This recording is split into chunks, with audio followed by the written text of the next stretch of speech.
So I'm chilling, minding my business, trying to get better at Marvel Rivals. And I get a call from one of my pals. Jay, what's up? Jay. You heard the news? What news? Drake beat Kendrick. What transpired for you to say that? Did he drop new music? Did something happen? Was there a reveal? What happened? I read an article. Fast forward. This is the article. And it's entitled Drake Dethrones Kendrick Lamar on the Billboard 200. Now I see why the title is there. Obviously, you're comparing something that happened within the first week to something that's been out for 3 months. So technically, I see why it's titled that, but I guess it's misleading to my guy. And then why are we saying that someone beat someone based off of numbers? I thought it was about the music. I thought it was about what transpired from track one to the last track. But I'll get to why by the end of this video. You shouldn't compare numbers, at least for this album. You shouldn't be comparing GNX to some sexy songs for you. It just doesn't make sense for y'all to do. Stop it. It's not working. I'm going to tell y'all what to do in terms of to support who you like in this battle. I got you. You know the battle is over. But let's read, and I'm going to give you my tidbits as we go through this. So this is released today. Drake dethrones Kendrick Lamar on the Billboard 200. Drake and Part Next Door, Some Sexy Songs for You, have officially knocked Kendrick Lamar's GNX from the top spot on the Billboard 200. The album, which is Drake's 14th to top the charts, sold 250,000 equivalent units in its debut week on sale. I do believe that they made the price $4.99. They cut it in half, which I ain't a problem with. Do what you got to do, you know what I'm saying? Especially what's going on. You expect conspiracy theories of this and UMG is about to try to tank me and do that. You know, so I get it. 250,000 units sell, which I do believe is actually good for him. You know what I'm saying? Because what transpired from like that to not like us, that was a tough, 2024 was a tough year for Drake. I honestly think impact-wise, Kendrick hit him harder than Pusha T did. So for you to drop anything and do 250,000, you're alive. You can breathe pretty good, brother. You've made it out somehow, some way. You know what I'm saying? People was predicting or projecting, he gonna do 100,000. He gonna do 90,000. He ain't gonna sell nothing. He did 250,000. Kudos. Come on, like that? It's just Big Me. A minor, Super Bowl, all that stuff. Fighting UMG, 250,000. Celebrate that. You don't got to compare Kendrick and Drake no more. Celebrate that he's still here and he can bounce back and do another album after this. That's what you celebrate. Let's continue, though. With the accolade, Drake now ties Jay-Z and the Swifties, Taylor Swift, for being the solo artist with the most number one albums in the charts in their 70-year history. Only the Beatles with 19 have more. Okay. Drake now released 14 number one albums in 15 years, while Some Sexy Songs for You. I'm tired of saying Some Sexy Songs for You. Can y'all allow me to say SSS4? That's like a Dragon Ball Z transformation. SSS4.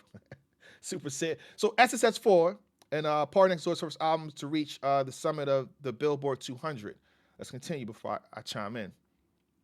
And it is also Drake's third collaborative album to top the chart after What a Time to Be Alive with Future in 2015 and Her Loss in 21 Savage in 2022. Some Sex Songs for You picked up over, let's say 287 million streams across the week, the biggest streaming launch of the album since Kendrick's GNS last December. Pinpoint that right there. Y'all comparing something that's been out for a week to something that's been out for 3 months. To put it in context, let's do an analogy. Let's say Avengers dropped and it did 1 million the first week. And then 3 or 4 months later, Superman comes out. And we're comparing the amount of units moved that week, the amount of tickets sold that week to Superman's opening week. That doesn't make sense to do. Why are you doing that? Don't do it. So I got numbers here too, right? Before we get to numbers, let's look at this. So while the numbers are there, if we go to the Billboard, number 1 is Luther. Number 2 is Not Like Us. Number 4 is Turn Your TV Off. Number 5 is Squabble Up. So when y'all celebrate, y'all make people do deep dives and get to stuff like this. So when we say dethrone, I think in order for something to be dethroned, You have to compare the numbers accurately across the board. You got to compare 3 months to 3 months. You got to compare first week to first week. You got to compare second week to second week, in my personal opinion.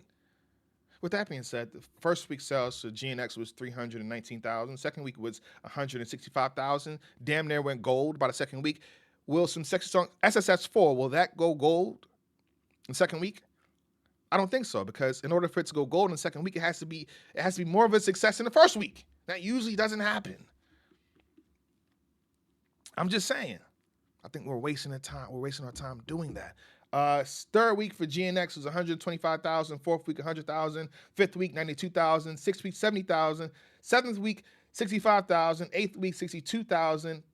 Ninth week, 59,000. Let's fast forward to the 13th week, which is pretty much after the Super Bowl, 136,000. Total units sold, 1.3 million.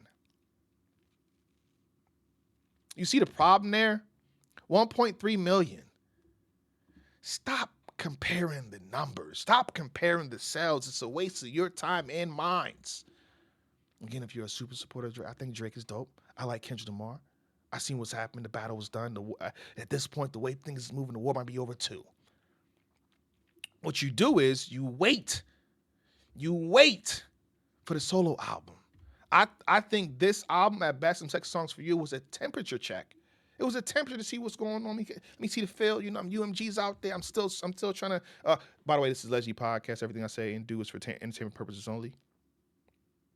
So I'm suing. I have a lawsuit with UMG. You know what I'm saying? Spotify, iHeartRadio. There's conspiracy people saying they can't find my album. All this stuff going on. It's a temperature check to see where I'm at. I'm trying to feel the field.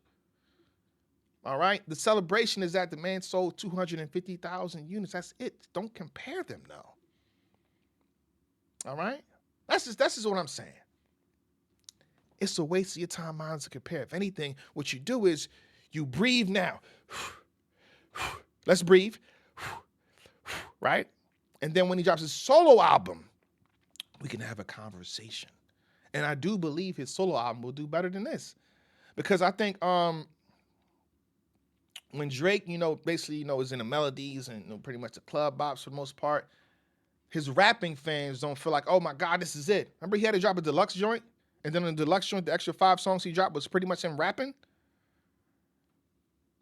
So knowing what's finna come, knowing that he's about to, I think, rebuttal or go back and forth with try to go back and forth with Kendrick again, I think that solo album will be more successful. That's when you do the comparisons. Oh shit. Oh snap. On top of that, GNX was on the fly. There was no promotion for GNX. You on Twitter scrolling, it's like, okay, is there what? You just dropped out of nowhere? What do you mean you have an album? And it's just there? Podcast is going crazy. I remember the JBP's like, yo, he dropped. We thought it was one song.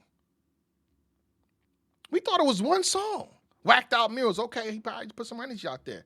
And then he did the Party Doll was before that. I'm like, oh, he just dropping one song? It's an album. Came out of nowhere, no real promotion. Versus some Sexy Songs for You. He's on multiple different kick streams saying, yeah, I gotta come, it's coming. He's letting us know for months and months and months. Party Next Door, drop it. He's on Instagram. So it's like, it's don't compare the two, y'all. Again, if you're a super fan of Drake, wait for this solo album to drop. All right, and then you get back. Go like, yeah, my nigga, one. My nigga, yeah. Because if he did what he did on Give Me a Hug, again, he's going to go deeper. No pause. He's going to go deeper. That was a track on SSS for You, by the way, too. He's going to go deeper.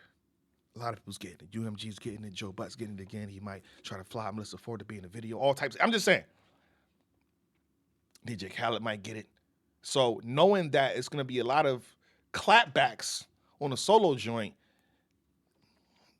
I think that might be successful. I think it might be. All right. And then I do believe he's going to shoot back at Kendrick on that album. All right. So let me say this one more time before I dip. Stop comparing. Because if you're going to compare, this means it has to go on par with GNX just did. So I don't think anything was dethroned. There was no dethroning. All right. And shout out to DX. I actually like people over there. I think they do a good job. But there was no dethroning. To my pal, there was no dethroning. And if anything, you win the war, the battle with raps. I don't care if Kendrick did less numbers. You hear me? I don't care if he'd moved 100,000 units and some sex song for you did 500. I don't care. You win with raps. Did he rap better than you? Was he more impactful than you? Did he touch your spirit and your soul? Huh? Are you hurt? Is the impact there lyrically? Like I said, stop wasting time. It's your boy Jay Black, aka Black Man. Please and thank you. Shake my hand. I appreciate that. Hit the like button. We out, man. Leave it alone. Leave it alone. Leave it alone.